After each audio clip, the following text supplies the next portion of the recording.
All right, hey everybody. I have two of my best friends on the BC here. We're just going to be doing a random, I don't want to say random, but we're going to be talking about our record collecting history, how we got into record collecting, the first records that we ever bought, if we sold off our collection, and like I did. I went for a period where I didn't buy records at all, and then what got us back into record collecting. And I mean, I think I buy more records now than I ever bought in my entire life. I don't know about you guys, but the collection keeps growing, and we were just kind of having an informal chat about that. And I thought, well, why don't we film this?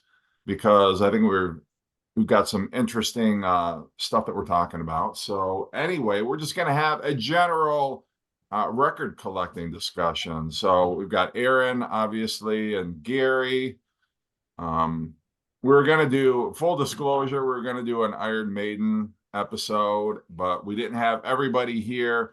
So we figured we probably should talk about something else, since none of us are necessarily Iron Maiden experts. But anyway, how are you doing, fellas? Doing good. Good, Great. Good to see you. good. Yeah. So, Aaron, you have more records than probably anybody in the vinyl community, let alone any of us friends. So, when did you start collecting records? I know you never stopped, but when did you? All right, let me preface this. When did you start collecting records? What got you into record collecting, and what were some of the first records you bought? Yeah, well, my collection's a lot smaller than it used to be. I just sold about a third of it off. But there's people with bigger ones, but I think my collection's really, I really love it. Of course, it's personalized. But my parents always had records, so I kind of inherited their records. And when I was about 10 years old, or maybe a little earlier, for Christmas, I got one of those not a console, but one of those little record players with a double tape deck and radio on it and speakers, separate speakers. And so I've always just bought records. And then I was really into cassettes during the late 70s and the 80s. So it was cassettes and records. And then by the time I hit high school, I had probably 500 records. And I just kind of been gradually building and building. I never really got into the CDs that much. It was always cassettes or records for me for some reason. And even though I like CDs, it's just never, they were too expensive. I didn't have a lot of money back then. And CDs were the most expensive format back when they first came out. They would be almost twice as much as a cassette or a record for quite a while, or at least time and a half, $15 to 20 instead of $8 to 10 or 11. So it's, whenever I was mainly cassettes, but then whenever I'd see a record I really liked, I'd buy that too, because I always had a record collection. It just gradually built up. And then about 10, 12 years ago, when I met my wife and got with her, I had a bigger income because we were working together. And then I really got into it. That was before the boom hit. So I started buying people's record collections because people weren't into them. They were going for Spotify or Apple, whatever, the iPad, the iPod things. I never did the streaming, so I don't know any of that. But a lot of people were getting rid of their collections, and that's why I built my collection up to what it was. Okay. And then doubles, stuff like that. How about you, Gary?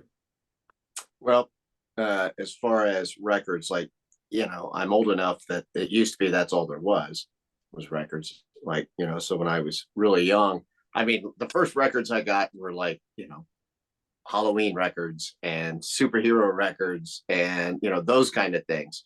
So I had those records, and then I'd have a couple probably novelty 45s and things like that. But the first rock record that I bought was Kiss Destroyer. And, I mean, for one thing, it was so cool just because of the cover and everything. But I used to have a lot of 8-tracks. So when I was first starting to get into rock and roll, like 11 and 12 and stuff, my dad was in one of those record club things. And he really, I don't know, he wasn't even a music guy. I really don't know why he was in it. I mean, I think he stayed in it probably because of me. But, they had those deals where, you buy 2 things, you get 1 free or whatever. I mean, it seemed like you were all, he would buy these 8-tracks of the worst possible things you could get. He would get those 8-tracks of I'm not sure how you pronounce it, Fernati and Teicher or something. But what they were is they took popular songs and made elevator music out of them, and that's what they were. That's what he would get, and he would like play those in the car and not even really pay attention to them. It was just something playing in the background. So he would always, like, every time he got free ones, he'd give me the book and he'd say, "Here, you can pick something out," but he wouldn't let me get a record because it cost, you had to pay more for the shipping and everything. So I had I had a big 8-track collection for a while, and I ended up just giving that all away. But like when I would buy things myself at a store, it would be records. So as a kid, as a teenager, I was buying records at a store until, like Aaron said, I kind of got the same thing like he did. I got one of those all-in-one stereos, and it had the dual cassette player on it. And so then I like Dream Police was the first cassette that I ever bought. And it's kind of a newer thing, right? You could actually, I had a little cassette player too, and I could take it somewhere. And so I got cassettes too. But like a lot of times, it seemed like if something was important to me, or if it's on sale, sometimes I would get the record. I always loved having the record. There's the whole aspect of playing a record and everything. And then when the CD boom kind of hit, I eventually got into CDs, and then I got full blown into CDs. Then I didn't even have a record player anymore for years and years. I did not have a record player, so all my records, they were in the basement. They were in a container in the basement. And the horrible thing that I did with a bunch of the records I had when we moved in this house where we live now, which was like I don't know, 2001 or something, I took a whole bunch of my records and I took the records out of the jackets and I put like the sticky stuff on the back and I hung them all over the rafters in the basement. So like I was decorating them with all these classic records because I'm like, I'm not listening to these. I'll never listen to them anyway. Then eventually I got a free record player. Like I had been working wherever I was for however many years, and you get to choose like this free gift. And it had this turntable. And I'm like, you know what? I'm going to get that, just for the hell of it. So I got this turntable, which is total shit that I had, but I hooked it up to some old speakers that I had in the basement, had to clean them up. They had mold on them and everything else. Hooked it up there. And there was just, even though it didn't sound good, it in my mind, it did just because it had more of a warmth to it. And the way my hearing is nowadays, my favorite way to listen to music is on a record, because I can turn it up a little bit louder and it doesn't hurt my ears the way like a CD does. I don't know if that makes sense to you guys, but Yeah. And then I also like the fact, so, I went back, dug out, found some of my old records. Somehow I was missing a bunch of them. I have no idea how. I was missing records. I did find out later I'd let some people borrow some records like a long time ago. And I remembered one of them and I got them back from them. Some of them were destroyed. Some of them were in good shape. But playing those records, I'm like, I really like this. There's just something about it, just sitting down, listening to it, the whole tactile aspect of it. And so I started listening to the records, and then COVID hit. And so I ended up getting a better record player. It's still not like what you guys have, but and I hooked it up and I got like a little amplifier thing for it and everything. And so it boosted the sound, it's got good bass to it and everything now. And then I really liked listening to records, and I went back and I loved the whole aspect of it. Was kind of, the record boom had hit, but it wasn't like it is now. So I could still get used records pretty cheap. It got me into bands that, I had ignored over the years. And then eventually I found this whole vinyl community thing. And then that really got me interested in it. And, then hearing people, like you guys talk about things that I never thought about with records, talking about all these different pressings and, you know, like Jeff talk about, here's the American version, here's the English version, and blah blah blah, and hearing all these other people talk, and I'm like, oh my man, this stuff is fascinating. I thought I knew something. I don't know anything. And so it kind of made me fall in love with records again, and just the whole, just holding it. I just like it. I like looking at the jackets and everything. It's, I still have to buy CDs, like I was telling you guys before, just because of the price.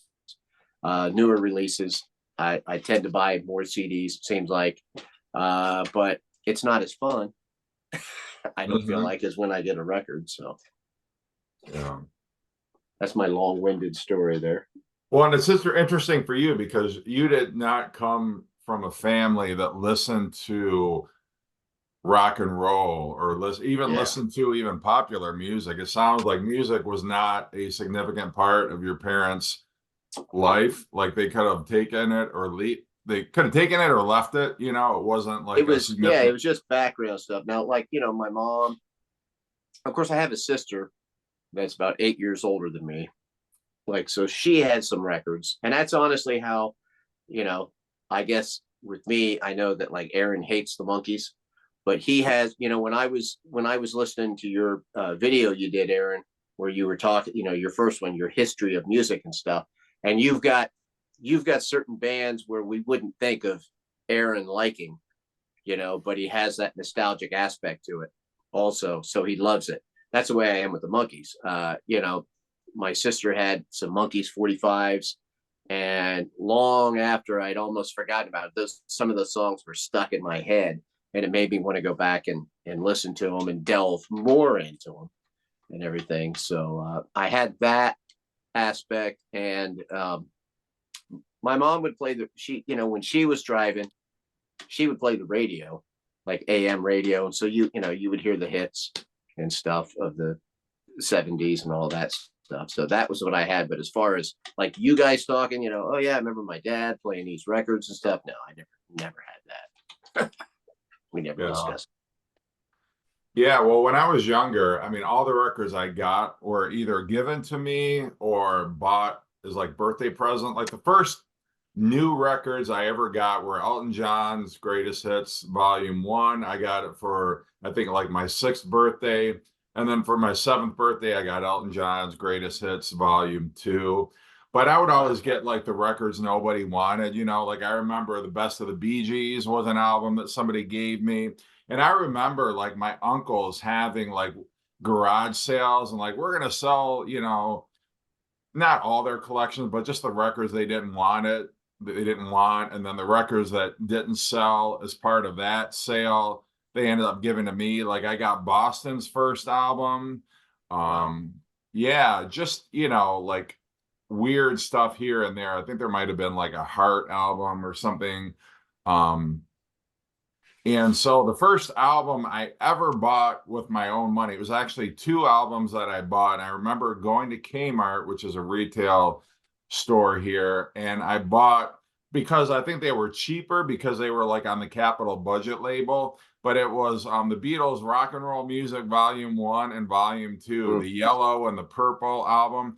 Those are the first albums I bought with my own money. I was probably like 11 years old. And my mom and my dad did not listen to the Beatles. They were Rolling Stones fans, which is why obviously, you know, I come by it honestly. But that's what I listened to. My dad had like all the early Rolling Stones album, and that's what he listened to. He listened to Elton John, Fleetwood Mac. He had like a 10 years after album. He had like a really cool record collection as I think back on it now. You know, like he listened to Linda Ronstadt and the Cars. He bought the Cars first album when it came out. I remember hearing that, and just stuff that I probably wouldn't have heard otherwise. Like REO Speedway, and I remember when he bought that. I remember when he bought Foreigner 4. You know, so his collection, he bought, you know, he had Pink Floyd, The Wall. Pink Floyd was another favorite band of his. So we had all those records around the house. So I never really needed to buy anything. But I remember after the Rock and Roll Music Volume 1 and Volume 2, I think the next record that I bought with my own money was The Police and Yada Mandata.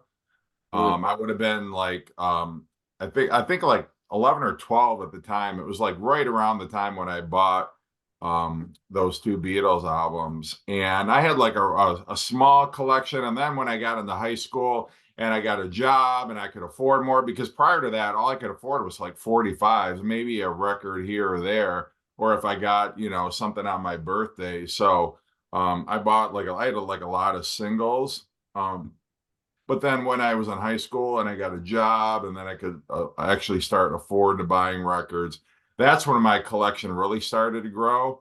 And then in the late 80s, when CDs came on, I was like, what do I need these records for? CDs are I mean, there was just not that, at least for me, there wasn't that thought process like, well, these records might be valuable someday, or, you may wish you still had these records. But I was like, oh, I'm selling all my records, and I would trade them in, and then I would use the trade-in money to buy CDs.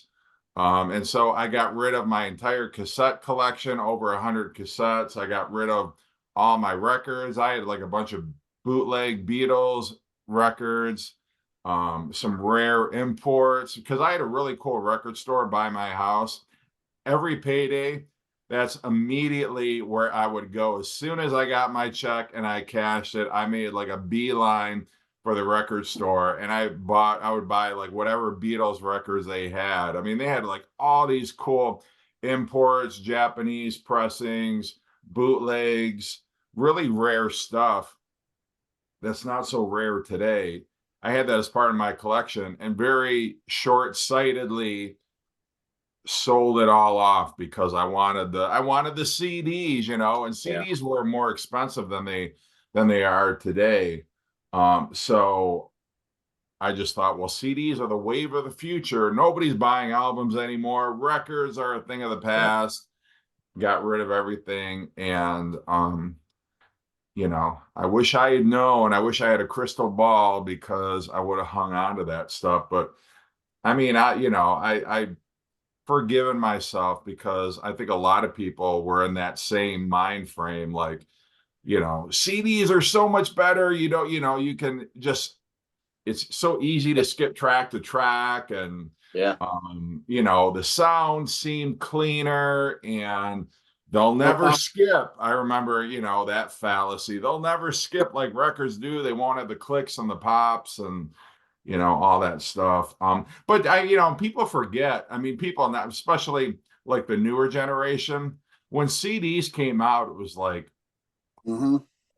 that is so fucking cool. Like, I Yeah. can't believe it. Like, look at this. And it was like a long time before I ever because it was like, well, I'm never going to afford a CD player, so I can't buy CDs. And I remember like even stupidly thinking, like, when they first came out, like, well, I wonder if you could play them on a turntable. They're round and they have a hole. I wonder if it works like that.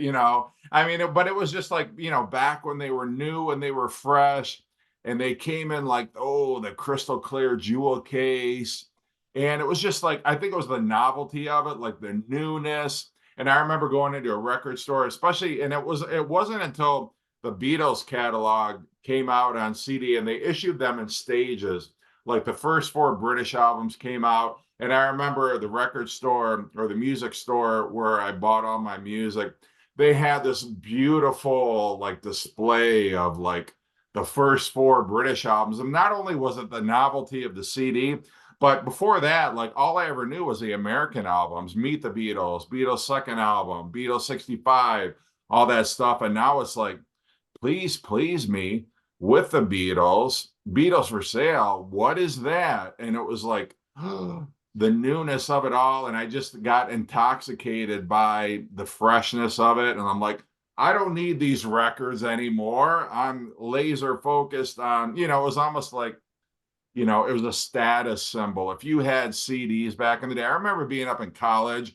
and all like my roommates, everybody like in my dormitory, they had like their CD collection. And I'm like, I'm too poor. I can't afford CDs. The first CD player I got was like a CD Walkman. And I remember like all my roommates like, you don't have a CD collection. And I'm like, I'm too poor. I can't afford CDs. It was like, I felt like the shame like everybody else has got CDs and I'm still listening to records and cassettes. But anyway, Never had them in those books. I mean, just books filled yeah. on covers, Yeah. just the CDs. Yeah, I never got into the CDs like that, but it's crazy you mentioned Kmart because that Beach Boys record I keep showing, that Ronco one, I think I got that at Kmart. It's the first record I bought.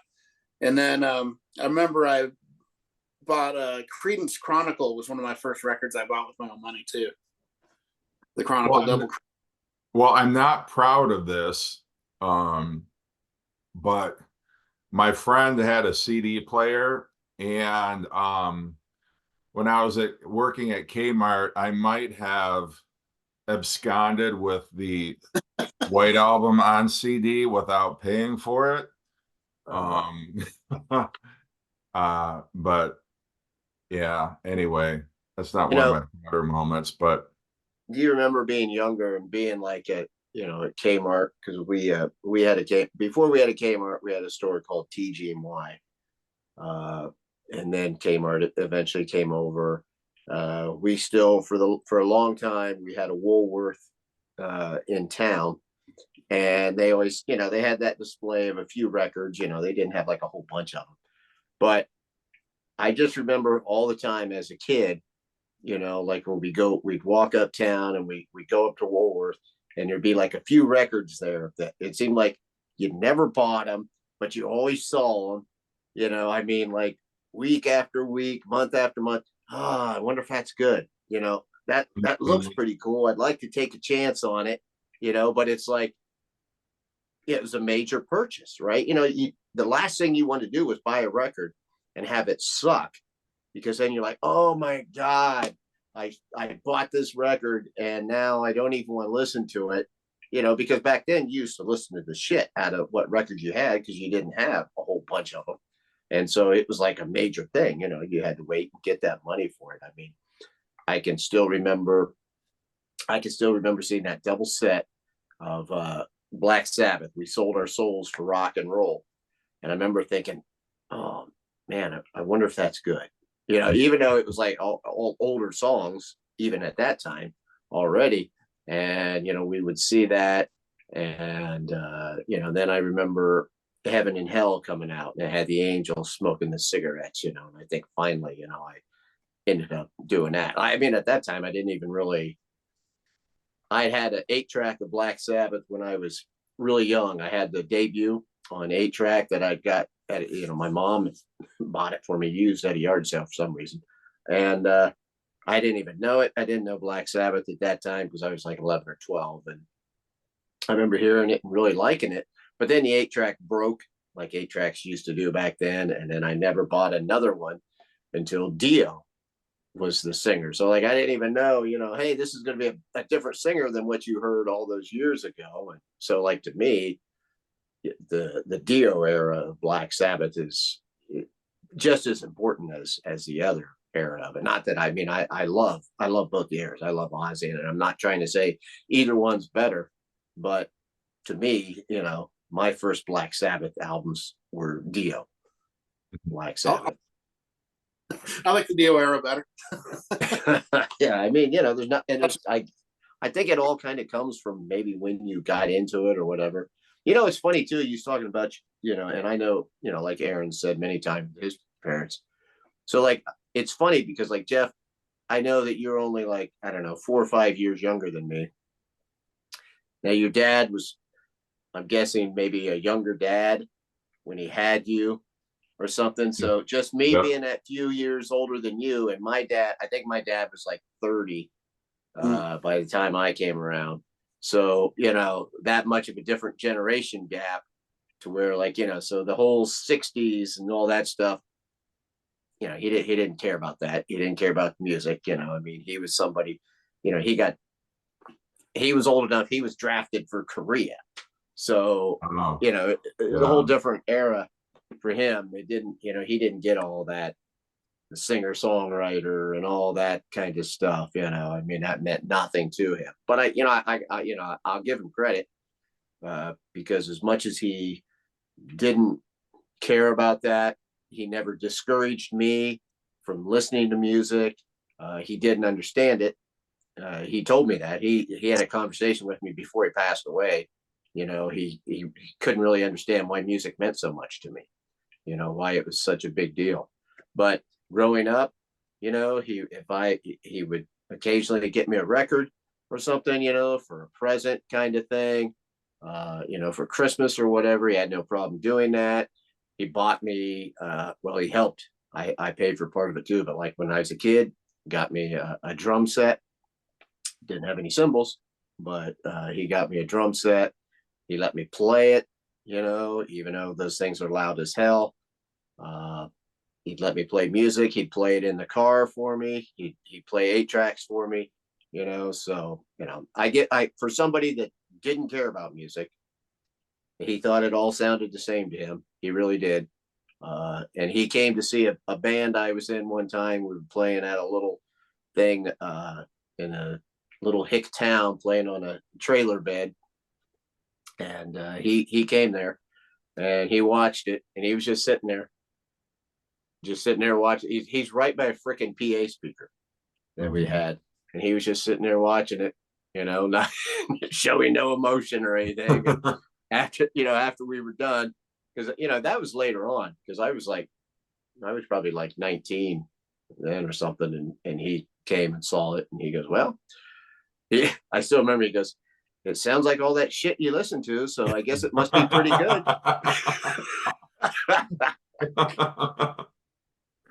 It was a great time. They paid us in beer. They didn't give us any money, but they gave us free beer. So I mean, Almost better. Nice. Yeah. Yeah. That's a great story though. I mean, your dad got to see, even though, you know, he probably couldn't appreciate the actual and covers the band sucked too. I mean, that was the thing. You know, the singer couldn't sing and everything, but he was a friend kind of thing. But it's funny. And so, well, Aaron was in a band too. Both you guys were in bands. Yeah. Sort of a band. Yeah. I always wanted to be in a band, but I couldn't play an instrument to save my life. I've tried over the years, and I'm just not musically inclined. It's just not my thing. But I would tell you, I would trade any of my talents that I have to be able to play music. You know, that's why I think like Chris is so great, because like, you know, I'd love to be able to do that, just be so musically inclined, but it was just never my thing. Yeah. But Yeah, I would like to be able to sing as good as what Chris does. He manages to take songs, and you know, he does them. He's very smart. You know, he puts them in his range, and he always sounds good. You know, he doesn't try to sound exactly like the record. He sings them in Chris Profi style, but they sound good. You know, he doesn't do it in a way, because like sometimes people do that and it's like, oh, okay, that sounds like shit. You can't come close to it. So you're just doing it in the same boring way. But he kind of has his own spin on it. I don't know. He's a very talented guy. That's why when I made that one video, I picked that Clash song for him, because I just thought, I bet this son of a bitch can take this song and do his own version of it and make it sound good. And he did.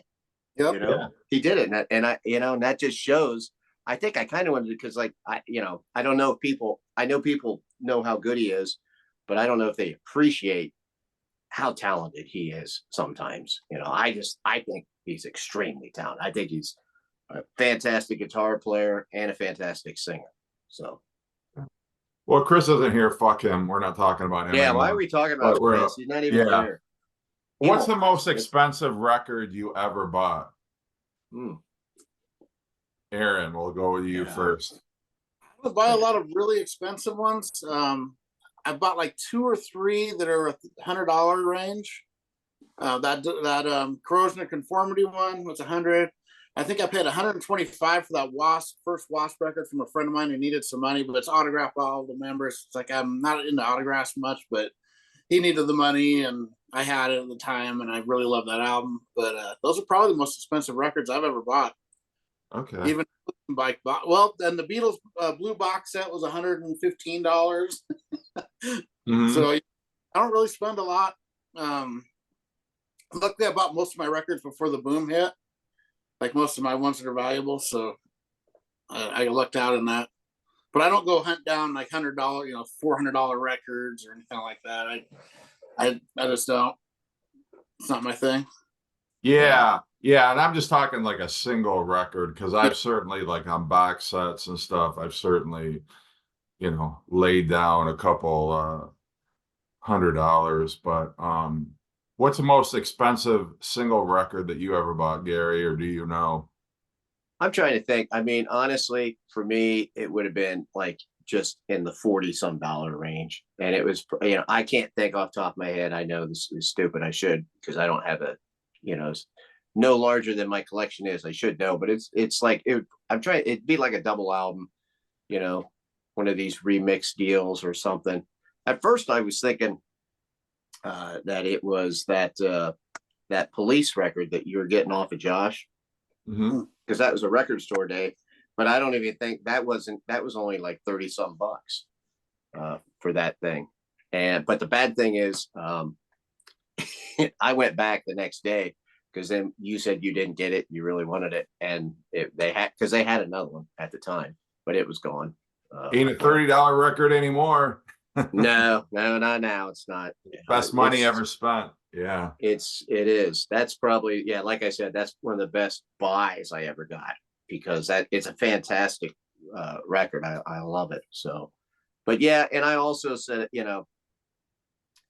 when I got back into buying records and stuff, even when I started watching like, some of these other channels, and I saw, all the stuff they were doing and paying and everything, I'm like, okay, I just got done, collecting comic books, because before I got back into records, I was collecting comics. I've got a comic book collection more similar to like Aaron's record collection there. And I told myself, I am not going to be a record collector. I'm buying records to listen to. I'm going to get records I want. Yeah, I'm going to, try to find them. I'm going to search them, but there's not going to be records where I say, oh, I'm going to pay this much for that record because I got to have it. If it's that much, if it's that far out of my budget, it's just, I won't get it. I mean, I have to be that way. I don't want the collector mentality. Yes, I have a collection. I have a collector mentality, but I don't want to go crazy on it. I want more records. Yeah. I mean, with the records I have now, eventually I'm sure they will be doubled. They're going to be on the other side of my room, so I'm going to have a large collection, but it's just going to be stuff I want. I mean, yeah, there'll be something that I'm sure I'll pay a little bit more for, but I don't want to go crazy, If you really want, things like that. you could sell your comics and buy records with the money. I know, but then I feel like that would be just like, when I didn't give a crap about records, then I'll come back and say, man, I sure wish I had all those comics, because I have sold some comics to get money for concerts and things like that. And then I always regret it later. So you sound like my wife now. She's always saying, why don't you sell this? Why don't you sell all of them? I'm like, I don't know. I don't want to. And I should.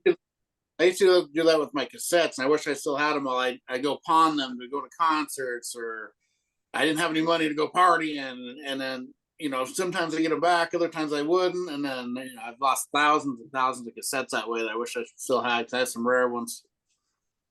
Oh yeah. But luckily, the pawn shops would never take records, so I was lucky. Yeah, you are lucky. Yeah, pawn shops are horrible with records. Their records they suck. They try to charge. They charge it way too high for junk records.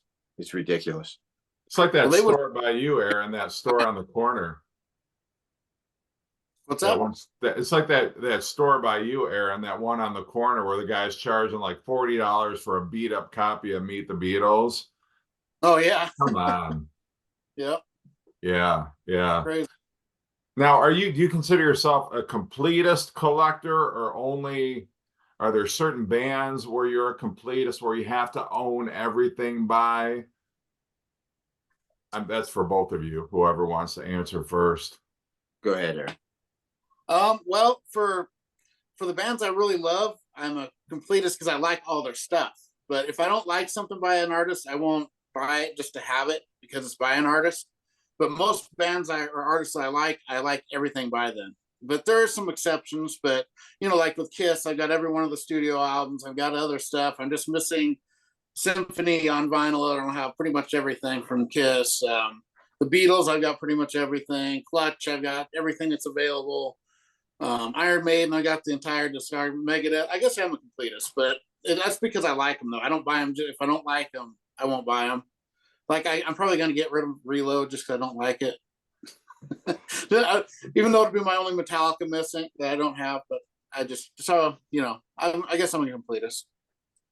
Yeah. Yeah, Yeah. I'm not.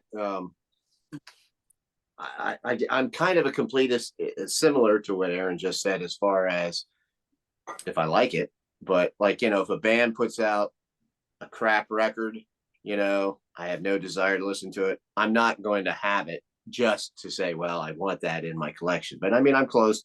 Now it might, as far as that goes, it's at this point, it's still like like with Kiss. Yeah, I've got every, Kiss record, but it's a combination of record and CDs. I've got like a big stack of just Kiss CDs, and then I've got a lot of Kiss records. So I've got a lot of them, Led Zeppelin, Stones, those kind of things. But yeah, I'm not going to buy it just to have it, if I don't think it's good. Mm-hmm. Yeah, I'm kind of the opposite on that. Like, if I don't have it on vinyl, even if I have it on CD or cassette, I feel like I don't have it. It's a weird thing. I can still listen to it. I am kind of feeling that way now. Yeah. I mean, that's like, those Cheap Trick albums that you were nice enough to send me. I had those on CD, but now that I've got them on vinyl, now I actually feel like I have them. It's like, okay, now I have them in my collection. It's much more important to me at this stage to have something on vinyl than it is CD. If I have it on CD, I feel like it's a bit of a compromise for me. I want it so I can have it. But my goal is, at any point, any CD that I have, if I can replace it with a vinyl, that's a step up to me. I don't mind the CDs or the cassettes, and it's cool to have them to listen to, but it feels incomplete to me for some reason. I don't know why. And that's the way I feel about my Kiss collection right now, mm-hmm. is because I've got all these CDs of theirs, and a lot of it's doubled. I've got it on CD and vinyl, but mm-hmm. I still want to get all of them that I don't have on vinyl yet. I still want to get them on vinyl. Well, let me know what ones you're missing. I might run across them here or there. Well, I'm missing Hot in the Shade on vinyl. I will tell you that. Hot in the Shade. Well, yeah, any of the later, because I've got everything up through Crazy Nights on vinyl. Okay. That's the one Kiss record they should really make into a double album because it's really long. And every vinyl copy I've heard, it sounds all right, but it could sound better. It's just because it's all compressed into the one side, the two sides. They really need to make Hot in the Shade into a double record, kind of spread it out. Yeah, there's so many songs on there. I mean, I can't picture the record sounding that great for exactly the reasons you just said. I mean, it isn't bad, but it just doesn't have quite the sound as the others, and it almost sounds better on cassette.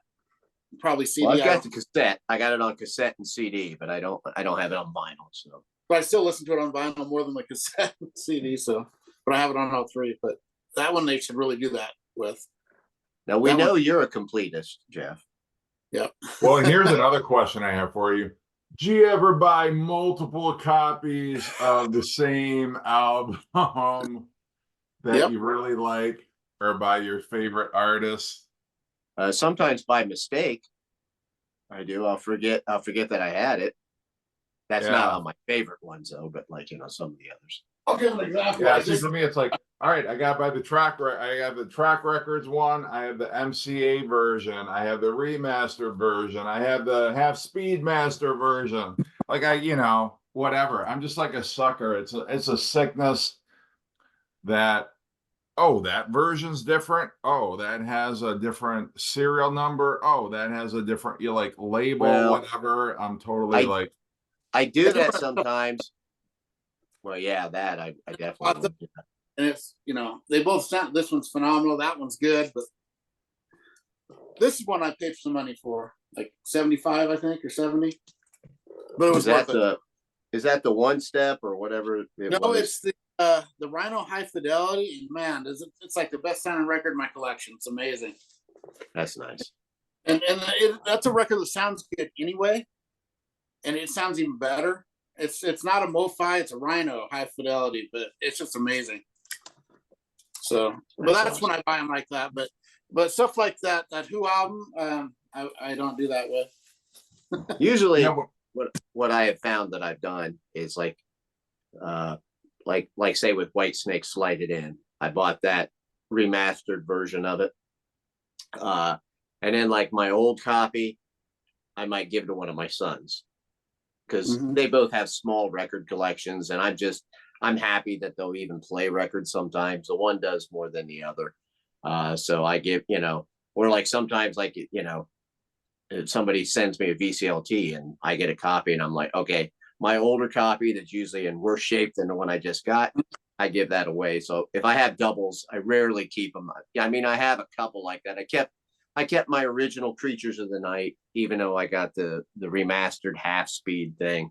So I'll keep a few of them, but most of them, when I double up like that, I keep the best copy and I give the other one to either my kids or, I might give it VCLT it to somebody. That's why I give so much VCLT away. It's a lot of my doubles, stuff like that. So I'm not like buying records for people. It's because I already have multiple copies of stuff and I know they need it or want it. And so I'll take those. And I had such a massive collection that because they buy collections from other people. So you double, triple up on some records. And you have to. And then I will only need one really good copy. Unless it's something unique. Hello. Unless it's like a different version, like Fireball, two different versions, and the Beatles records. Sometimes they have different stuff, but that's why I give away so much VCLT is because I just already have it. Yeah, well, that's nice. I mean, that's nice if you do, and I get it. I guess okay. Now you just said that I do have. I got that kind of box set of the White Album that they've had out a couple years ago, and I still have my original copy. I kept that. So there's differences in them, so that's a good one to do that with because there's a few there's different sounding on it. So yeah, I've got 10 vinyl copies of Sergeant Pepper. I think I've got 8 vinyl. I'm not even kidding. I know. I've seen your videos. Yeah, well, because I've got like the rainbow capital label, the mono capital label, then the lime green, then the apple, then the orange capital, then the purple capital. Then they went back to the rainbow label, and then they did the remix. And then I've got the mono copy from my mono box set. I've got the stereo remaster from my stereo box set. It's like, how many copies of that album do you need? I've got like 6 copies of Meet the Beatles. I've got like 8 copies of the White Album.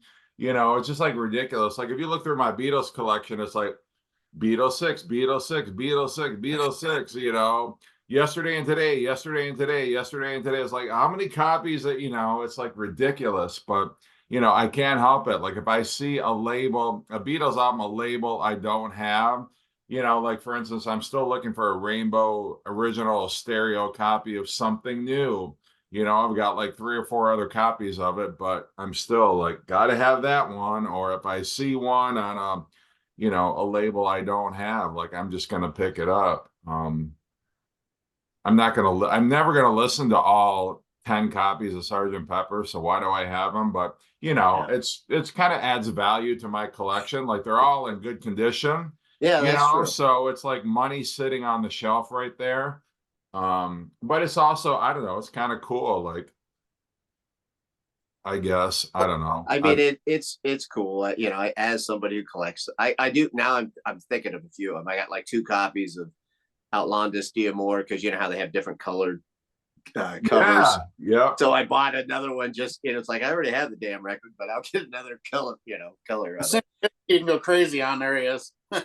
And I keep every now and then I'll go, oh, this is a different one, but I have stopped myself from doing that. I haven't done that with it. Well, this is like, like I'm on the hunt for like all those like cover variations of like Synchronicity, so I'm like, buying synchronous anytime I find a and Yeah. they're like I've taken photographs of these on my phone, so when I'm in a record store I can be like, oh, that's one I don't have, you know, and I'm just kind of you know, I'm just like building my you know, trying to get like all the different variations of synchronicity. Some of them have the purple you know, like the if you hold them up to a light, there's like a Yeah, purple tint on I some of have the vinyl. Yep. But they, I mean, synchronicity, there's like 30. 30 some variations. There's some where there's like no color at all. There's some where it's all gold.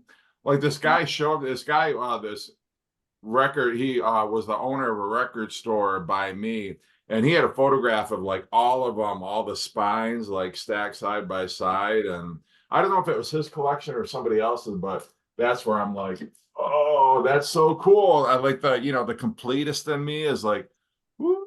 But yeah, I'm totally like, you know, the Outlandos D'Amore I originally owned. It had the green, the police. I don't have that version. I've got the red one, but I'm like, I want to get a yellow one. I want to get one on the green, you know, like any variation there is, I want to pick it up. I've never found the green one, which is the one that I originally had, the one my dad bought. He used to come home from work and he'd like, I've got something for you. And he'd have like a record that he bought me. You know, he stopped at the record store on the way home, and that was one of them.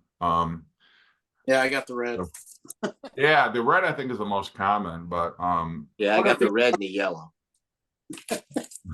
The Outlandos D'Amore. I don't even know which one my synchronicity is off the top of my head. That's a good thing about Discogs though, because you can put them in there and then you can just look them up on your phone when you're at a store and see if you have that copy too. yeah. I do that. I use that for certain things like that, but I usually know if I have a record or not. But if it's a different variation of it, I'll use Discogs for that as a reference. Yeah. But I can go to a record store. I'll never buy a double copy because I know my record collection that well that it's like I know every record I have. I think part of the thing with the police, you know, as far as like buying a different cover, is because they only, you know, they had so few albums. And so like, I want to buy another police album. I want there to be more, you know, I want this chance to go back and buy another one. Right. Well, that's why I've been like, you know, for me, the thing has been like I've been on the hunt for like the 12-inch singles for synchronicity, you know, like I've got this is King of Pain, Wrapped Around Your Finger. This is another Wrapped Around Your Finger. So that's kind of like one of my things is like trying to find all the like, because 12-inch singles weren't all that common, you know, back in 1983. And Right. especially to have, you know, this has got like the Ghost in the Machine font here, but it's you know, King of Pain, that single. You know, so just like stuff like that, trying to find anything rare, you know, that you can stumble on, or you know, that you can come across on Discogs or eBay.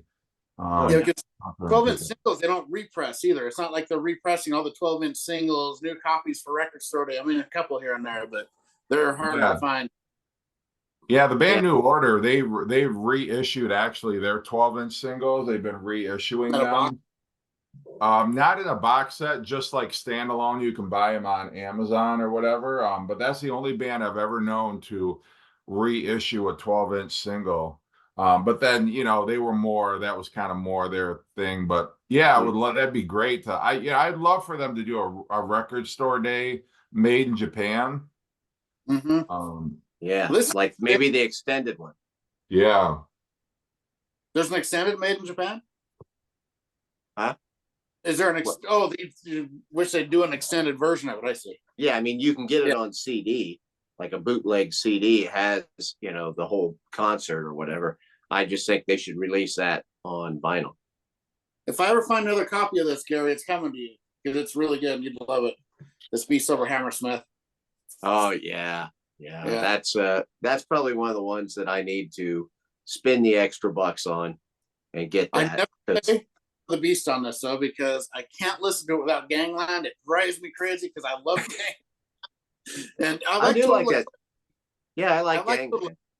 but it's not. It just seems weird listening to it, not hearing Gangland come on to me. It's a really odd thing that they did there. But some people like it like that. But I listened to this for the Beast over Hammersmith, and the number of the Beast actually sounds really good on this. But I get to that point, and it's like I almost want to pull my hair out because it's like, where's Gangland? Is Beast over Hammersmith as good as Live After Death? In a way, it is. It's because it's all the number of the Beast and earlier. Live After Death has Peace of Mind and Power Slave as well, but the recording is just as good and it's just as much energy. It's really good. It really shocked me how good it was, because usually you find other recordings like that and they're like, oh, that's pretty good, but this Beast over Hammersmith is excellent. It's I'd say that and Live After Death are hand in hand. And then, Made in Japan, if it was a full-length double record, it would be right there, too. Well, here's a there's question. only like 5 songs on that album. Yeah, but they're all good. It's really good. Yeah. Oh, yeah. I love Here's a question for you. When you're out record buying, what are deal breakers for you? Like, you find an album, maybe it's one that you've been looking for like a while, or it's just a really good album. What's a deal breaker? Like, for me, it's Water Damage, or it's like Spine Splits. Those are like my 2 deal breakers. Like, anything with Water Damage, I'm just not interested in. Or like if it's a Spine Split, just some imperfection like that. Are you guys, does that not matter to you as long as the vinyl is okay? Or are there any, deal breakers where I don't care if it's an album I want, I'm not buying it if it has ring wear, corner spent? What was something that you would like? I draw the line here. I'm not buying it. Well, for me, it's the vinyl itself. If it's something I really want, but I look at the vinyl, and if it's beat to hell, I'm like, well, there's no sense of buying it. I mean, I'm not going to. As far as the jacket goes, yeah, I can't stand records with Water Damage, because I don't know, they just look like shit, and I'm always afraid that the record won't be good. But if it has Water Damage and I look at the vinyl and the vinyl looks to be really good, really playable, depending on the price, if they give you enough discount on it, I would probably still buy that, but I would constantly be looking for that other record where the record's in shitty shape but the jacket's in good shape, so I can change it like that. I do, even though, my record collection is far from immaculate, I do hate having a record in there where there's like Water Damage on the jacket. I just think it looks nasty. Yeah, for me, like, I love Stevie Ray Vaughan, and I passed on a vinyl, and I'm trying to get, I don't have any Stevie Ray Vaughan on vinyl, but I'm on the lookout. And there was a copy of Couldn't Stand the Weather, which is probably my favorite Stevie Ray Vaughan album. And somebody wrote their initials on the cover of the jacket. It's like, deal breaker. Nope. I don't need your fucking initials on a Sharpie on the front cover. Like, I just don't. If it was tiny, that's one thing. But this was like very obvious. And I'm like, no, I want the album, but I don't want one with some jackass's initials on the cover. To me, it depends on what record it is. Because if it's a record I really love and I don't have it, I'll buy it no matter the condition, and I'll keep trying to upgrade it, because I always want to have it to be able to play on vinyl. I don't care if there's Water Damage, anything. It doesn't matter. If I don't have it and it's a rare record, hard to find, and it's someone I really like, I'll buy it, and I'll just keep trying to upgrade. And then I won't send that as a VCLT, but I'll resell it or something. But to me, it's the most important thing is the album to listen to, because I listen to all my records. I mean, I haven't listened to all of them because I still have some I haven't spun yet. But if it's something I really want and I really hard to find, like if it was Shotgun Messiah Second Coming, I saw it and it was beat up cover, I wouldn't care. I'd spend a ton of money. I wouldn't even care. But then I'd always try to upgrade it too, and then I get rid of the one that had the damage. So it really depends on the actual album itself. But if it was something like Doobie Brothers records, I'd never buy one in bad shape on purpose. Mhm. But sometimes I get them in collections. When I get collections, I get a whole bunch, and they'd have weird stuff all over. Different ones here and there. Some would have people's name on them or writing. That doesn't really bother me too much. But then I always try to upgrade it too. Yeah. Yeah. See, I actually like when I watch Tipsy Tuesdays, and sometimes you'll show an older record or whatever, and you talk about how much you love it and everything, and it's got this ring wear on it and everything. I don't know. I kind of like that because it makes me feel better about myself and my collection. I mean, as stupid as that is, but I'm like, because here's Aaron showing this, and he's known for having this massive collection and everything, and he's talking about how excited he is about this and everything. And in the record, I'm like, I've got records that look like that, or I guess I should say, Aaron's got records that look like some of my records, that are like that, and as opposed to when every single record looks immaculate, and you're thinking, God, some of my records don't look like that, That's and Josh's collect. That's Josh's collection right there. I've been in Josh's record room. I've seen his collection. Things you will never see in Josh's collection. Ringware. He has not a single album. As amazing as his collection is, I don't think he has a single album that has ringware, water damage, seam split, bent corners, initials, or somebody's name written on it. Like, I don't know. I mean, and he basically, lives in like this fantasy magic land where you can just walk into Savers and you'll find yeah, the wall sealed with a hype sticker for $2. $2.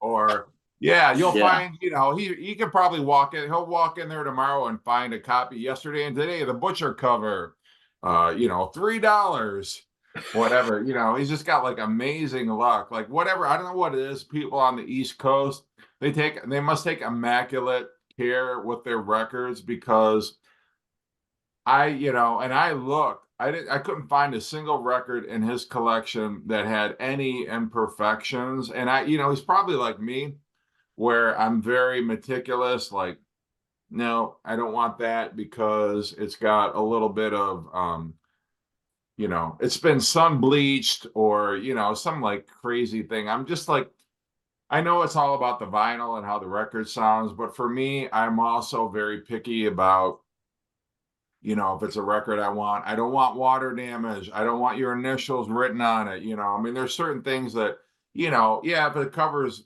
beat up, that's one thing, but water damage where it's like, the cover's basically like ripped away. It looks like, somebody just took the cover and like shredded it, or, like it's all like coming apart at the seams kind of a thing, or just really like severe ring wear where it's like, I don't know. I tend to be a little anal about stuff like that. My deal breakers are water damage, seam splits, and initials. So, or somebody's name written on it. If it's on the label, that's one thing, but if it's on the cover, on the jacket, usually I'll pass on it. Yeah, I was I met up with Alex from Beer and Vinyl there last week, and naturally we start talking about records and the vinyl community and everything, and I started talking about Josh, and I said how I'm friends with you guys and we text all the time, and I go, the thing about Josh is that this guy buys records like every day.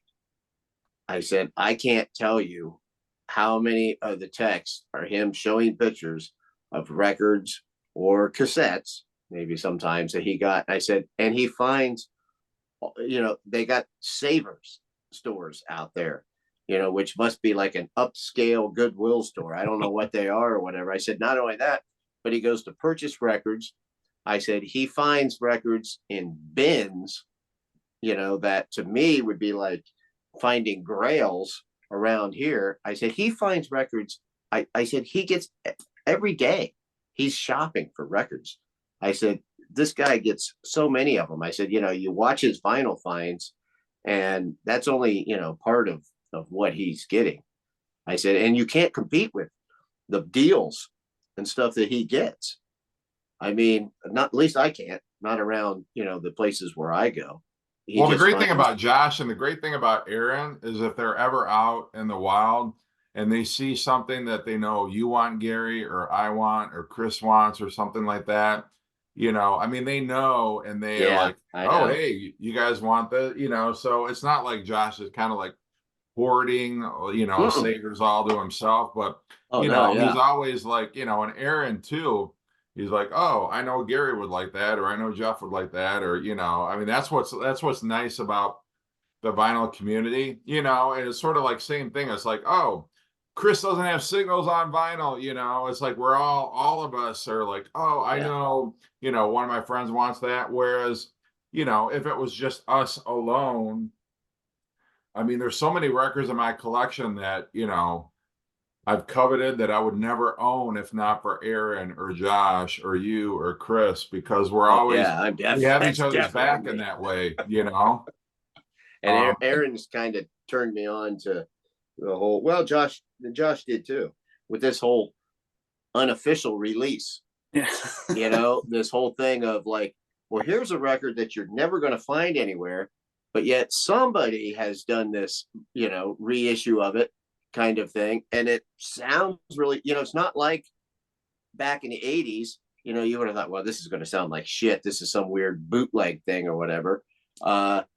You know, and it's like, you know, Aaron sent me that Ramones Too Tough to Die. And I'm like, how did he find this? You know, I mean, where's he getting that at? And, you know, he sent me like a few of those records.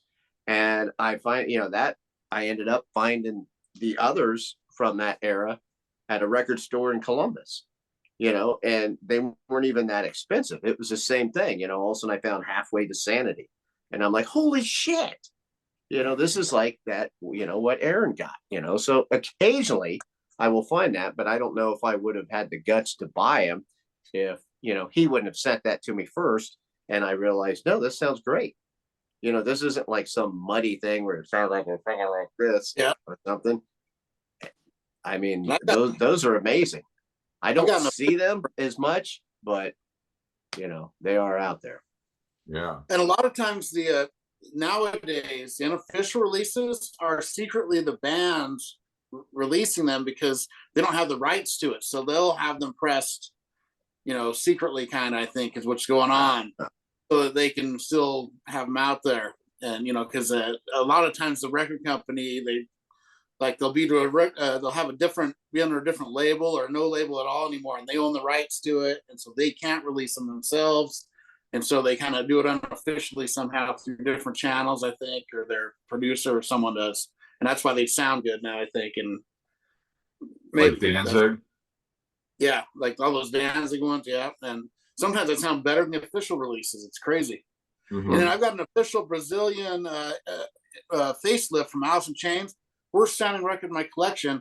I love that album so much, and I can't even listen to it. But luckily, they re-released it, so and I got that before, and then I was just so disappointed in that because it sounded so horrible. But it was an official release, and Wow, it's unlistenable almost. that's Mm. And crazy. then you get unofficial releases that sound amazing. It's like, oh my god, blows you away. Yeah. Yeah, but I'm all for him now. Yeah. It depends on what it is. Yeah, if it's a hard album to find, they're great. But you know, Yeah. I don't unofficial release of Thriller because you know, Yeah. you know. Well, But and you I'm know, not one, there's very few artists where I'm like, I need an OG pressing, you know, it has to be like an original. I mean, there's some artists where, yeah, I'd like to have one, but as long as it sounds good, I don't care yeah, if it's a reissue or repress or whether it's an original copy. I think a lot of people think they have OG pressings just because it's an old record. It Yeah, doesn't mean anything that's not like, you know, anything before, you know, the year 2000, like, oh, that's an OG, you know, it's like, yeah, it's well, like is it really? it's a Yeah, 1980s record, but it's an original, you know, type thing. Yeah. yeah. yeah, yeah. Well, Mm. I'm not that picky about that either. About OG or is because I got rid of some of my early presses of stuff because they were little worn, and I get a repress and it sounds amazing. It's perfect, and so you know it's like if I ever find an original or an early press that's in great shape, I'll rebuy that and trade it out again. Yeah, yeah, I'm the same way. I'm not a snob about that kind of stuff. Is whatever sounds best, you know. Well, here's a question. You're out at the record, you're at the record store, and in your mind, you've got, okay, I've only got $20 to spend, and you're there and you find a grail and it's like $60 or it's more than what you budgeted for. Do you break the bank and buy it, or are you like, well, no, I said I was only going to spend $20 and that's all I'm going to spend? Do you ever like cheat, Yeah. especially when it's like, okay, because I've had it go both ways. I've had it where it's been like, nope, I cannot, and then you never see that record again, and it's like doubled in value. You could have had it for a cheaper price, but you were, very stingy, like, well, no, because I only said I was going to spend $20. I put records back, and then, I mean, I've had that remorse where it's like, should have bought it, could have bought it, and I didn't. That kind of dictates, honestly, it's like, okay, well, is it going to be a credit card purchase where I'm going to buy it? I don't have the money for it, but I know it's a record I'm never going to see again. It's at a decent price. Or are you like, no, it's just going to be the one that got away, and I cannot, as tempting as it is, lay down that kind of money for a really coveted album. I mean, I kind of go both ways on that. I mean, I definitely have records that I let go that then I come back at some point, I never see them again. I never find them. I do that. But if this would have been me 10 years ago with the way I was with my money, yes, I would have always bought them. I would have taken the credit card and I would have charged it. The only time because, like now what we do is we pay off our credit cards at the end of each month. Because we're paying off old debt, so we can't get back into that. But I guess what I do, if I am going to spend more than what I anticipated, then it would be I'd had to have some cash on me too, to where I'm paying part of it, with my card and part of it with cash. If maybe I had some cash where, okay, I'm not using that for this, I'm saving it for something else, but I see something like, oh, I really want that, and that's when I'll do that, something like that. And it's usually not just necessarily one record. It's because I found like a few records, and I just, because I walk into a record store, I start picking up records, and I'm carrying them around, and then I'll say, oh, look at that one. And then I get to a point, I'm like, okay, this one's going to go back. This one's going to go back. But if I hit a point where I'm like, I can't put any more of these back, then I'll kind of go over what maybe I had anticipated I wanted to do. Here's another question. We're all married men. Mm-hmm. Have you ever snuck records into the house? Have you ever made a purchase where it's like, I hope the wife doesn't find out about this? Have you ever smuggled records into your own home because you shouldn't be out buying records, or you're getting shit for spending too much money on records? Almost every day. No, but I'm lucky. My wife, you've seen me buy records, Jeff. I go a little crazy. Yeah. My wife always says, if you see it, get it, because if it won't be there next time. If it's something you really don't see all the time, just get it. Worry about it later, kind of thing. Because there's nothing worse than, oh, I should have got that. You're still thinking about it a year later that you should have bought that record that wasn't there. And really, records is my only thing I spend money on. It's like I don't really have any other hobbies, nothing like that. So I go a little crazy sometimes. She gets mad at me, but she's pretty cool about it. So, Mhm. Well, but what's kind of funny about that is, like, sometimes my wife will go into a record store with me. Not that often, but every now and then she will. And sometimes I'll do that. I'll be, oh man, she'll be going, well, you might as well get it, and I'm like, well, okay. If you insist. If you pull my arm, I guess I'll do it. But yeah, I guess I probably sometimes spend a little more than what I should, and she doesn't know that. So Yeah, I I'm going remember there was never have a set amount. It's like it just depends on what's there. Sometimes I don't even buy anything. Other times I find 20 records and it's like I gotta have them. And other times I'll find one. Just I never go with a preconceived notion of what I'm doing when I go to a record store. hmm. Yeah, I usually have an amount that I can't go over, but occasionally I do. yeah, there was a time, it was probably about, I don't know, like maybe a year ago or so, where she's like, Amazon is coming here every single day. Like you're buying too much shit. I'm like, I know, but it's like every day I watch it somebody else's video, and it's like, I need that one. Or and Yeah, I blame you guys. I blame yeah, Aaron, I blame Josh, I blame Cosmic Brian, I blame, the embryonic robot guy. Cause it's like every time I watch their video, it's like, I need that. I didn't know that was on vinyl. I need that. And I'm like pulling up Amazon, I'm like ordering stuff. And, next thing you know, it's like, I mean, it becomes such, I want to say addiction, because it's like every day it's like, ooh, I have this to look forward to today. This is going to come today. And it's just sort of like, you know, God, I had a shitty day today. I didn't get anything in the mail. I didn't get any Amazon packages. I didn't get anything from eBay. I didn't get any BCLT. That, And it's kind of like, that crazy. is one thing. I back a few years ago, I got into the eBay thing and was buying records, and I got in a little trouble because I spent too much, and so I don't buy records online at all anymore. So if I see them in the wild, that's one thing, but I don't buy online. If there's a new record, I go to my local record store, have him buy it for me, charge me $5. So I'll have him order it for me, but I don't do it that often. So I never buy online. I never go on Amazon or eBay or anything. It's always just what I see.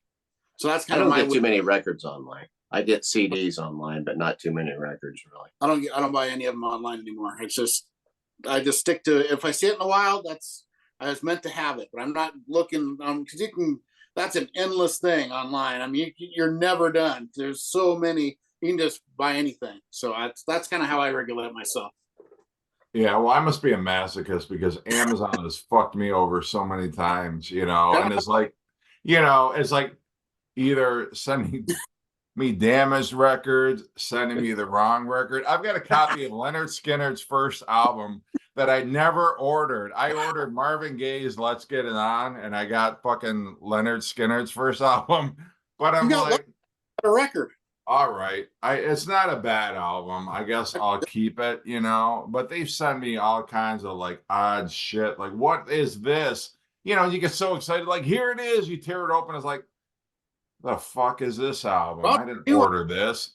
Or you ordered it and it's like all damaged, or the corner's bent, or it's like just all, and it's just, I don't have, the record stores are not like a close drive for me, so I don't get out there too often. So I do a lot of shopping on Amazon, but Amazon and I are in an abusive relationship. I feel like Amazon is totally victimized. I'm totally being victimized by Amazon. I feel like they're fucking with me deliberately now. It's like,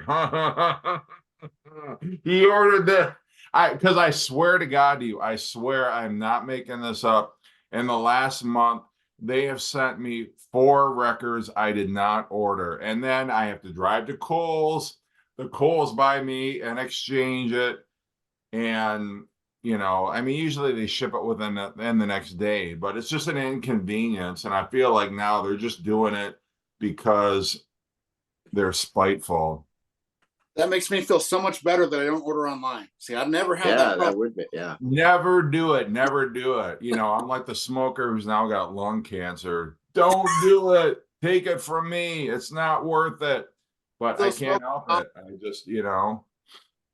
now let me ask you something. You guys probably don't have this, but because I do have, a fairly limited budget of what I can spend on records. We got a lot of stuff going on and everything.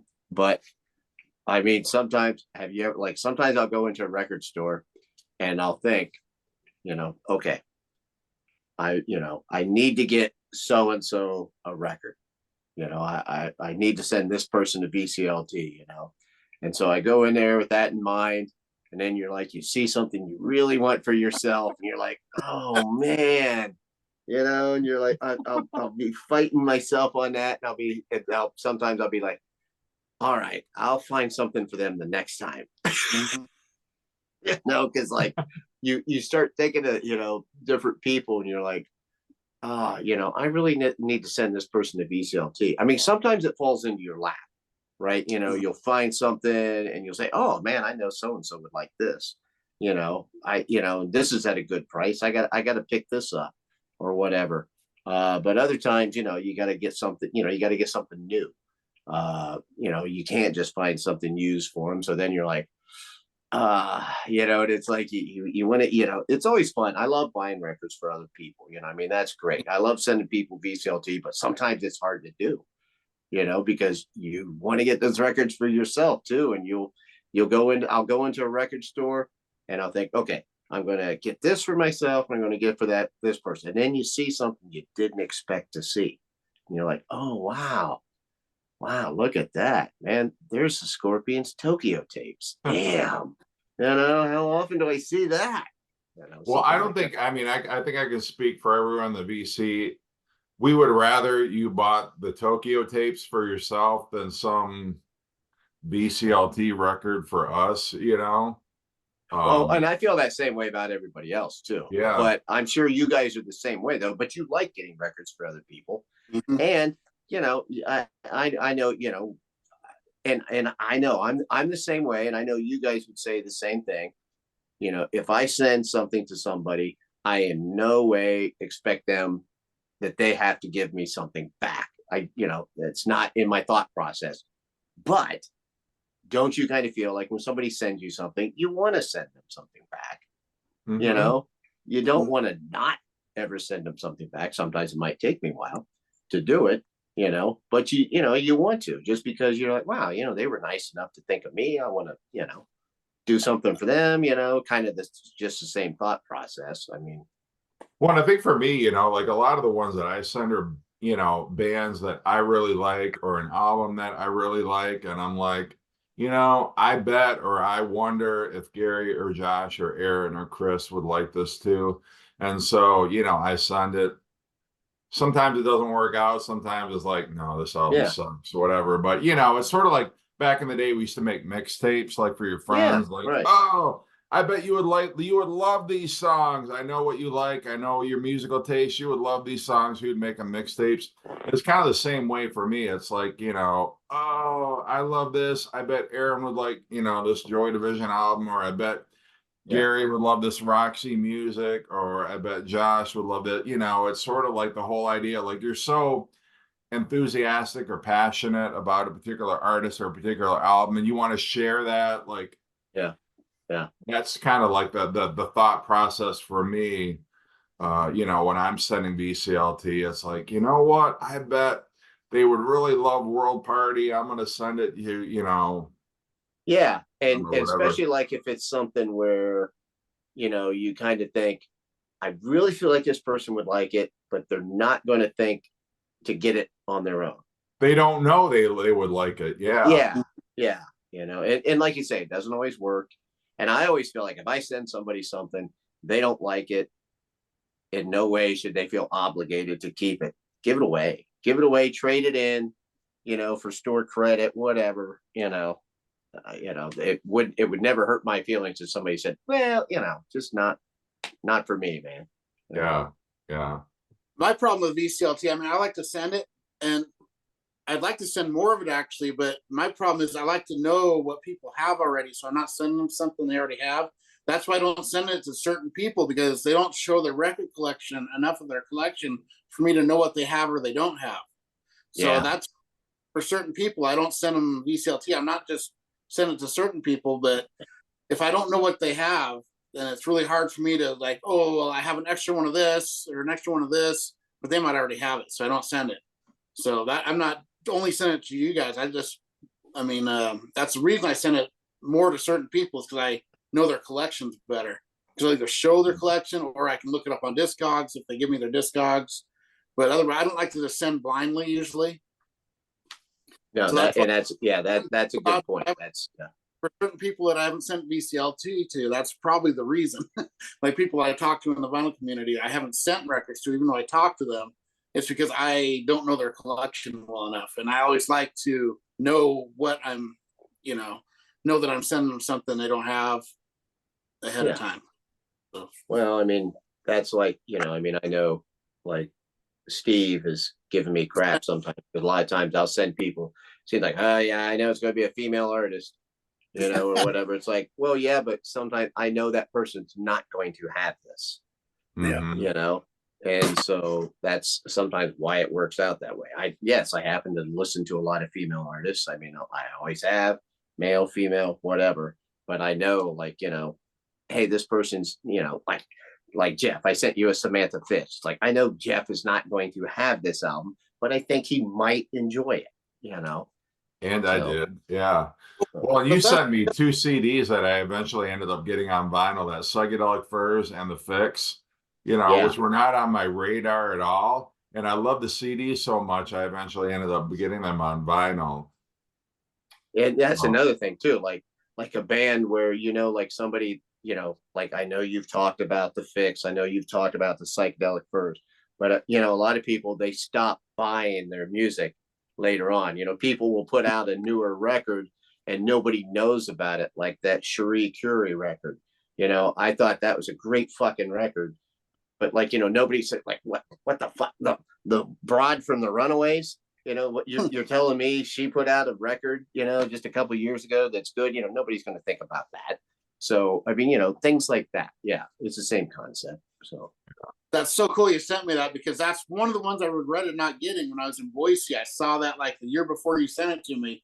And I was just leaving the store and I saw it on my way out of the store. I was like, oh, I wish I'd already, bought my records. And I was like, I was kicking myself for months that I didn't buy it. And then you sent it to me. So that was really cool.